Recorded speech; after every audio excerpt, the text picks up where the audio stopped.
Ça va meubler.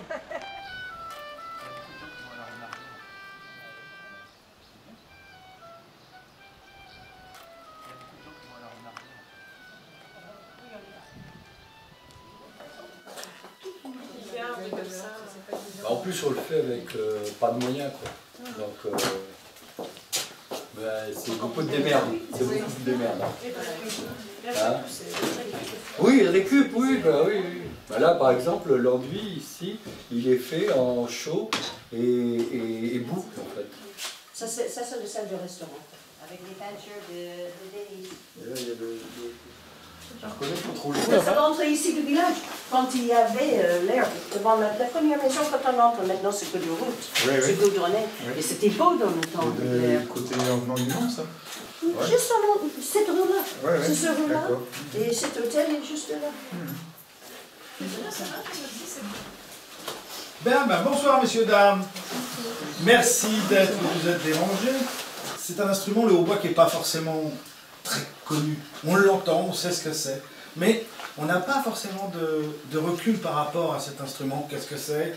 D'où il vient? Pourquoi il est comme ça? Il ressemble à beaucoup d'autres instruments qu'on connaît à l'orchestre, notamment la clarinette. Il peut ressembler de loin quand on est assis, quand on voit un orchestre symphonique. Mais en fait, ça n'a rien à voir du tout. Les origines sont complètement différentes. Qu'est-ce que le hautbois? Voilà ce que c'est. Il y a à peu près 3000 années. C'est un tube de bois comme ceci, en perce conique, assez peu, sur lequel on rajoute cette fameuse ange dedans, qui en fait est faite de paille à cette époque. Elle est faite en paille, c'est des morceaux de paille qu'on a ficelés. Donc c'est un instrument de cour, il faut savoir, en Égypte, c'est un instrument de cour. Il a la taille d'un os. On l'appelle l'olos à cette époque. L'olos, ça veut dire os. Hein. Donc voilà. Donc, voilà, le tibia. C'est le tibia. Votre tibia, si vous l'avez déjà vu, c'est connu quand même le tibia. Et ben voilà. Si vous le renversez, et ben vous avez un instrument de musique. Donc on peut s'imaginer, si vous êtes déjà allé en Afrique du Nord, vous avez déjà fait certains endroits où vous avez entendu des charmeurs de serpents. Cet instrument est à peu près grand comme ça, avec un grand pavillon qui est très très large ici, d'accord? Donc qui va ressembler un petit peu à ce genre de bruit.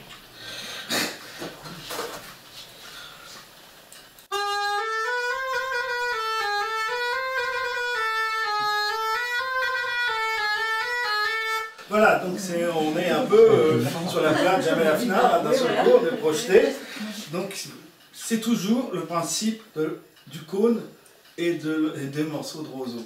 C'est tel qu'ils le jouent, il n'a pas changé pour eux.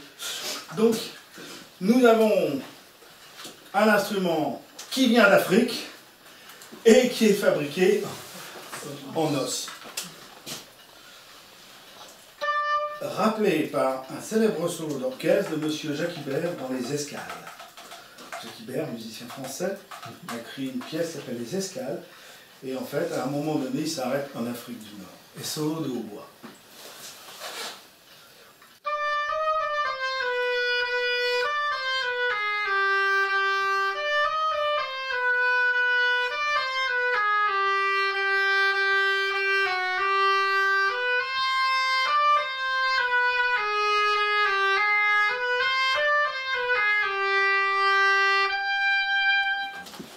Cette pièce-là, c'était la salle où, dans le temps de l'hôtel, il y avait beaucoup de mariages ici parce que c'était l'hôtel central du village. Et c'est dans cette pièce où on habillait le marié et il se faisait coiffer ici. Et quand il y avait des enterrements, on enlevait tous les lits et tous les meubles dans les pièces et on mettait des tables et des chaises et tout le monde est venu manger le pot-au-feu parce que c'était gratuit, c'était la famille de la mort qui payait et tous les pauvres du coin venaient. Il paraît que c'était plein à craquer.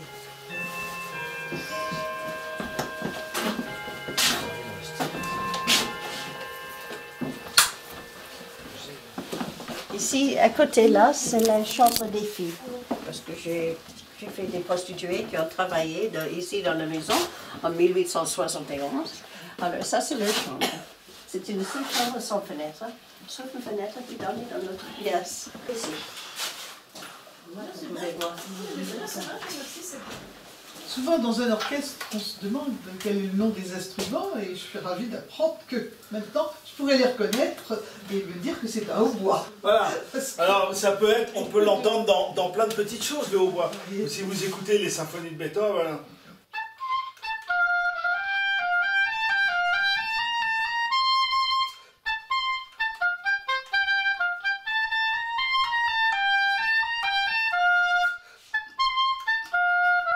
Voilà, c'est la sixième de Beethoven, c'est la pastorale, quoi, voilà.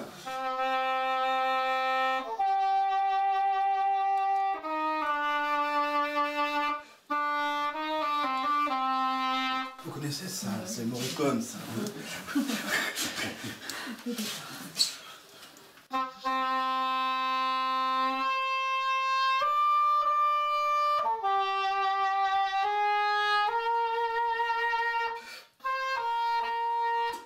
Voilà, c'est le cor anglais, un petit peu, voilà.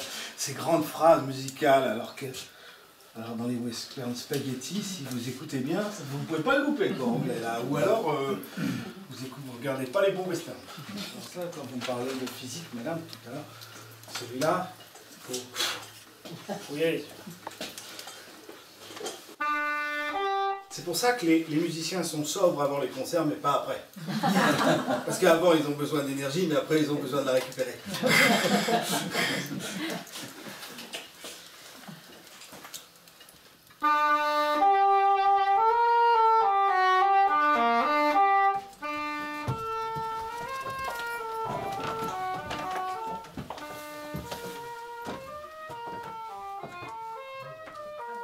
Vous avez la chambre de Madame Bovary. Oui. Et ça, c'était à l'origine, je crois bien que c'était une étable. Après ça, c'est devenu peut-être le café des dames. Après ça, c'était vendu derrière l'épicerie. Alors, il y a ce côté de la Perse conique qui est resté extrêmement populaire, qui n'a pas changé. Vous voyez, c'est cette hanche, cette double hanche, avec cet instrument qui en ébène aussi, hein. Voilà, et qu'on connaît bien, pour l'entendre, dans des régions qui ne sont pas très loin d'ici.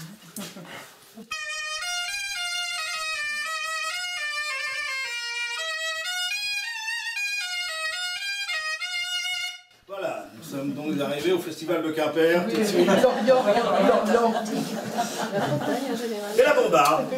Voilà, donc c'est un tube conique avec une hanche double, quoi. C'est un très bon prof, sauf que quand il vous dit « Madame, je ne suis pas contente », alors là, j'ai peur.